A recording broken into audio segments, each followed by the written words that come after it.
Hi everybody, Dr. Bill Crawford here, psychologist, speaker, author of 7 books, host of 2 PBS specials. I'm here again to bring you another video on how to help you create the life you want. Normally I create this for those folks on my 6,000 person mailing list, but I've had a request to do a special video for a special group of folks.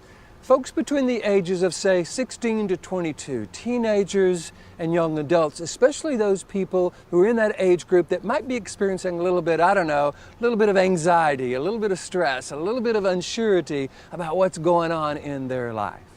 Now, the material I'm going to share with you during this video also can be used by folks who are younger than 16 and older than 22. I just think it's important to recognize that that time of life can be kind of stressful. It can be kind of anxiety producing.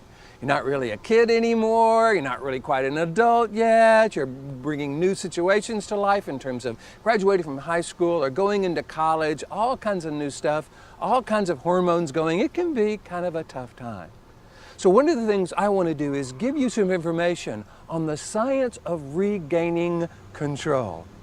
Because when I think back of what it was like for me when I was that age, man, I kind of wanted to be in charge, and I was tired of people telling me what to do. I wanted to have more influence over how I am and who I am. And yet I noticed that I just kind of found myself reacting to things in ways that only made me more anxious. So one of the things I want to do is to let you know exactly what's going on when we find ourselves reacting that way and what you can do about it to regain control, have more influence in your life and in the lives of others. The thing we need to understand about anxiety is it's actually a chemical change in our body triggered by the lower 20% of our brain. The chemicals, for the most part, are adrenaline, noradrenaline, and cortisol. Don't really need to know exactly what they are other than our anxiety, our frustration, our stress, our resentment, our anger, our annoyance, all that stuff that gets in the way of our clarity, confidence, and creativity. That's a chemical change in our brain and body triggered by the limbic system, this middle part of the brain. It's kind of the scanner, processor, router part of the brain, and when it sees something that it determines is a problem or a threat or a stressor or is anxiety producing, it triggers these chemicals. We go down to that lower 20% of the brain, and we can get trapped down there to the point where we just can't figure things out. We feel confused, we feel hopeless, we don't know what to do. So I want to give you a model that shows you how to shift from that lower anxious brain up into that clear, confident, creative brain so you can regain control of your life and have more influence in your life and in the lives of others. The first thing you want to do is breathe deeply. I know, people say, oh Bill, please don't tell me to take a deep breath. I've heard that so much, it doesn't change anything. Okay, you're right, and here's what it does change. Normally the part of the brain that controls our breathing is the brainstem. When we breathe on purpose deeply, I call it the 5x5 method, where you inhale for a count of 5 and you exhale for a count of 5. You have this clear, confident, creative part of the brain, the neocortex, taking over, regaining control from the lower 20% of the brain. So that's why breathing is everywhere. That's why you see it in yoga and meditation and all of that kind of stuff. But now you know why. You're actually having your upper brain regain control from your lower brain. If you use the word relax on the exhale, you're now having the upper brain take over 2 functions normally controlled by the lower brain, breathing and muscle tension. So it kind of looks like this. Relax. Now you may need to do that 2 times, may need to do that 10 times. You want to do it until you feel in control.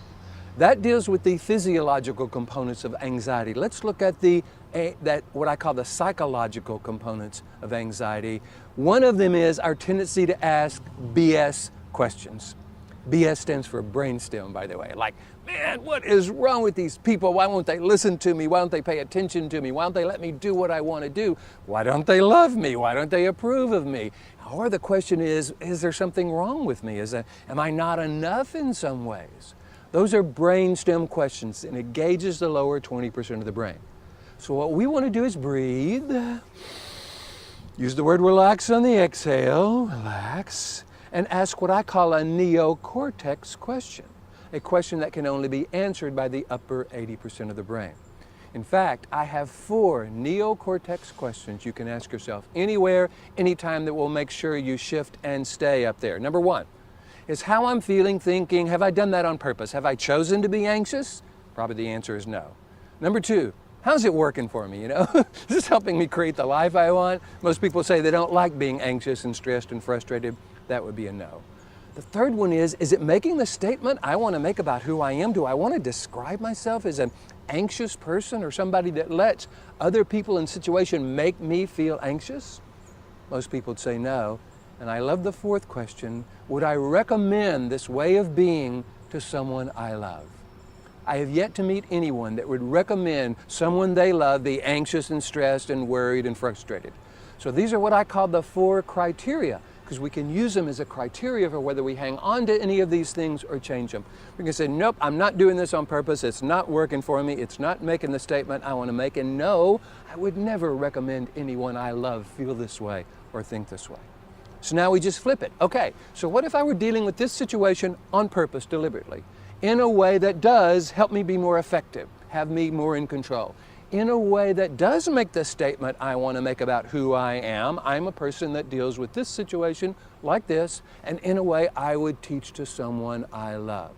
What would that look like? What would that feel like?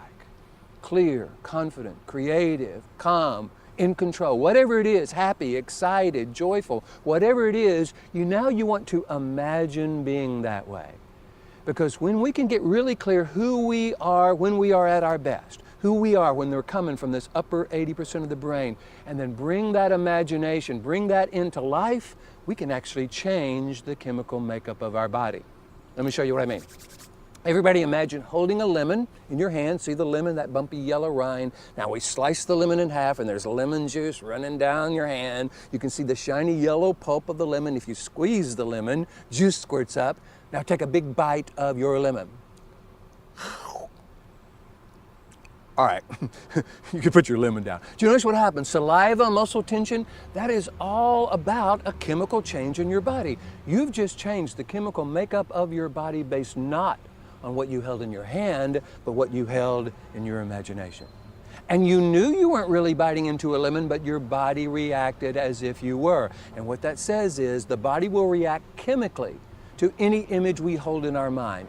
Any image we hold in our mind will produce a chemical reaction in our body, even if we know it's not happening. You knew you weren't really biting into a lemon, and yet your body reacted as if you were. That's why it's so important to make sure we're holding images in our mind that serve us, that are purposeful, that allow us to be more effective, that make the statement we want to make about who we are, that we would teach to someone we love.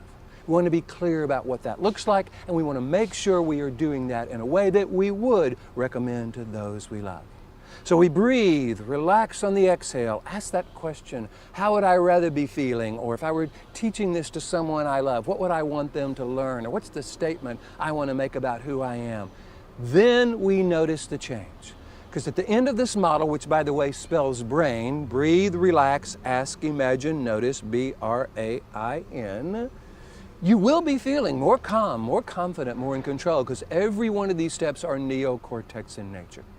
Now, if you want to know how to stay in this clear, confident, creative part of the brain, I have written several books to help you do that. One of them is called College from the Top of the Mind. It is aimed at this particular demographic, this group of folks between, say, 16 and 22, those folks who are about to go to college, already in college. It's all about you. So if you want to get that at Amazon, feel free to do that. If you are a performing artist, I have got a book called Freeing the Artistic Mind that talks about what it's like to kind of audition for different schools and get in and then audition for plays and parts in productions. If you're interested in that, feel free to get that. If you want to just kind of write me and say, hey Bill, I'd love to work with you around this, this is what I do. So feel free to let me know about that. In the meantime, here is to you, bringing more clarity, confidence, creativity to everything you do. And I look forward to seeing you in the future.